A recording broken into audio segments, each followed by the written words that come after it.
Borokoo Barisoo jedhama. Hiriyoonnii fi namoonni akka malee itti dhihaatan Aleeksii jedhanii waamu. Shufeeradha. Konkolaataa oofa. Konkolaachisaa ta'ee waggaa 12 ol Sinodosii kibba Itoophiyaatti tajaajilaa ture. Bulee Horaatti. Nama qajeelaa fi bilchaataadha jedhu. Barnoota teekinooloojii sagantaa fagootiin baratee eebbifamee fi kitaaba hafuuraallee 2 barreessee jira. Waaqa akka malee jaalata jedhanii namallee akka malee kabaja jedhu.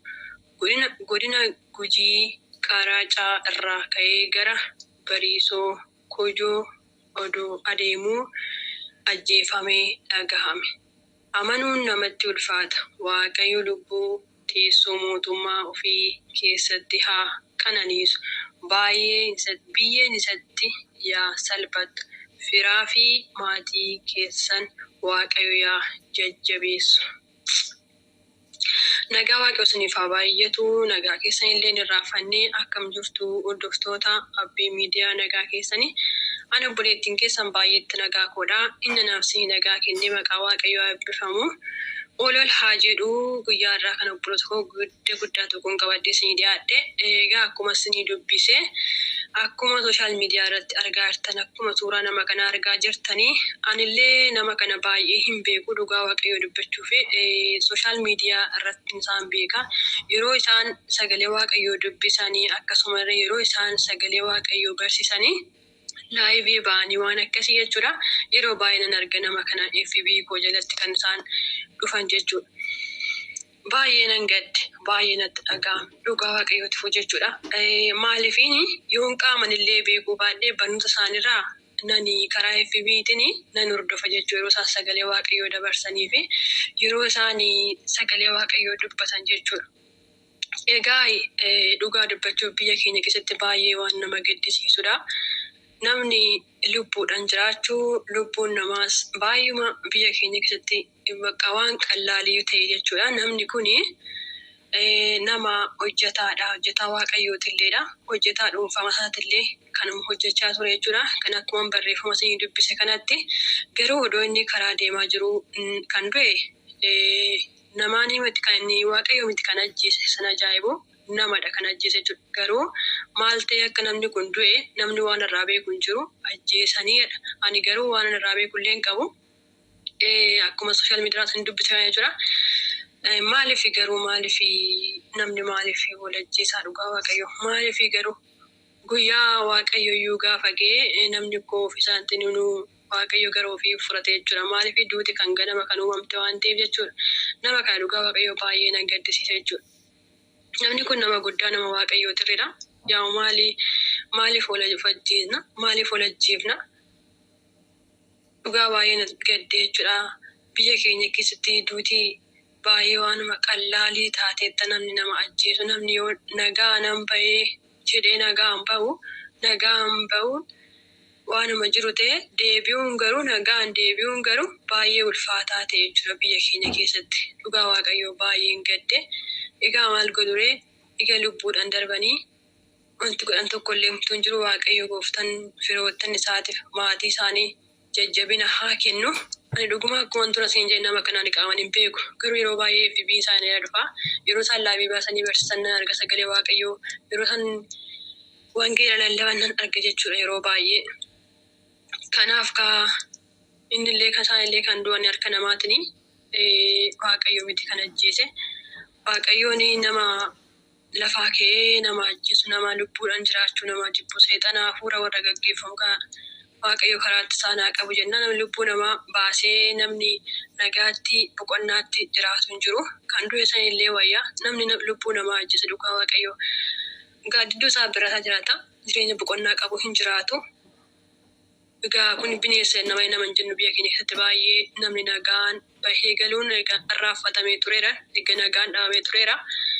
Waaqayyo biyya keenyaaf nagaa haa fidu. Biyya keenyaaf boqonnaa haa fidu. Namni maaliif akka wal nyaatu hin beekan. Guyyaa isaa eegeetu namni hin boqota. Maal namni yoo jiraate maal ta'a? Amma feete yoo namni sun amaallee haa ta'uuti maali wal ajjeesuun? Maal amma nama kana duusaa keessaa maal argata? namni nama ajjeesu baay'ee nama dhiba. Egaa waan hundumaayyuu Waaqayyoof dhimna, Waaqayyo waan godheef qaba jechuudha. Kanaaf dhugaa baay'ee tokko na gaddisiise jechuudha. Nama bara kana keessa jechuudha. Namni kun eessatti ba'aa, eessa gaafa ati jettee too yaaddee keessa gaheetti yaaddu garuu kanuma asitti kufee cabu argita. Inni kun ofii nama ajjeesa, inni kaan immoo nama ajjeesa. Biyya keenya keessatti duuti baay'uma salphaa ta'eera. Maal jennaree waan bira? Dhugaa namni maaliif akkasitti akka walitti hammaatee namni maaliif akka walitti bineensa ta'e hin beeku ani waansa. Nama yoo ajjeese maal akka argatu hin beeku.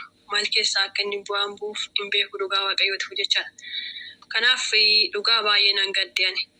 Dhugumaan akkuma siin jedhe nama kana gini ani qaaman hin beeku. Yeroo baay'ee yeroo isaanii akkuma duras niin jedhe yeroo isaan sagalee Waaqayyoo dubbisaniiti. Yeroo isaan wangeela lallaban arga. Laayivii ba'anii dubbatu dhugaa Waaqayyootu baay'ee jechuudha.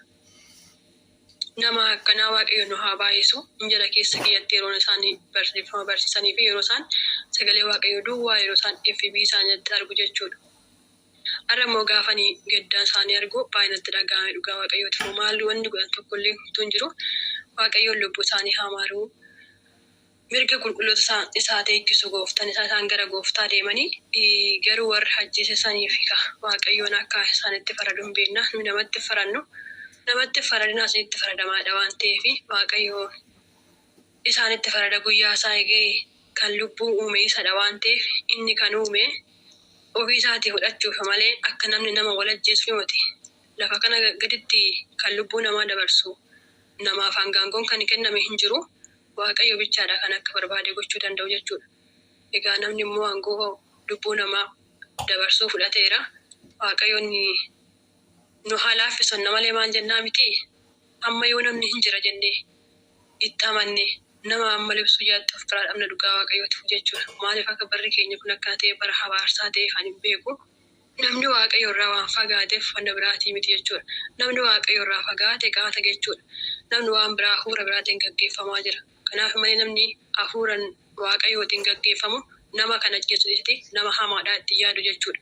Maaliif jennaan hafuura Waaqayyootiin gaggeeffamaa jira jechuudha. Hafuuraan taananii miti. Namni bira kanaa dhugaa Waaqayyoomti nagaa fidu malee namni hafuura Waaqayyootiin gaggeeffamu muraasa jechuudha. Dhugaa maaliif akka ta'e hin beekan. Nama taggeseeruudhaan dhugaa baay'inatti dhaga'ame jechuudha. Namni kun nama Waaqayyooti. Haalli isaan ittiin adeemanii, haalli isaan namatti barsiisanii dhugaa Waaqa waan baay'ee ajaa'iba jettu bakka FB isaanii gaafa argu dhugaa. Amma yoo nama taggeseeni baay'inatti dhaga'ame jechuudha. Maal isaan go'een namni kan ajjeesu nama? Maaliif nama ajjeesa namni? Maa namni yoo jiraate? Ani yeroo baay'ee dhugaa baay'ee na gaddisiiseeru namni nama ajjeese bakka. Maaliif hangoon namni nama ajjeesu jedhamu hin jiru jechuudha. Akka addunyaa hedduu balleechaa re'oo balleessa malee aga feeyyoo balleechaa balleessatu namni keenya wanti adabbii guddaa itti kennamu hin jiru akka Itoophiyaatti. Kanaaf ka Waaqayyoomti nagaa nu godhu jennee moo bira dabarra waan biraa maal jennaa miti dhugaa baay'ee na gaddisiise nama kana yeroo argu jechuudha. Haala amala isaanii ani waan irraa beekullee hin qabu garuu sooshaal miidiyaatti hin beeka baay'ee na gaddisiise jechuudha. Waaqayyoon lubbuu isaanii hamaaru firoota isaaniitiif maatii isaaniitiif jajjabinaa kennu jechuun jaaladhaa obboloota kiyya eebbifamaadha. Amma waan biraatiin qabadhee isinitti deebi'utti nagaa naa ta'a jechuun jaaladha.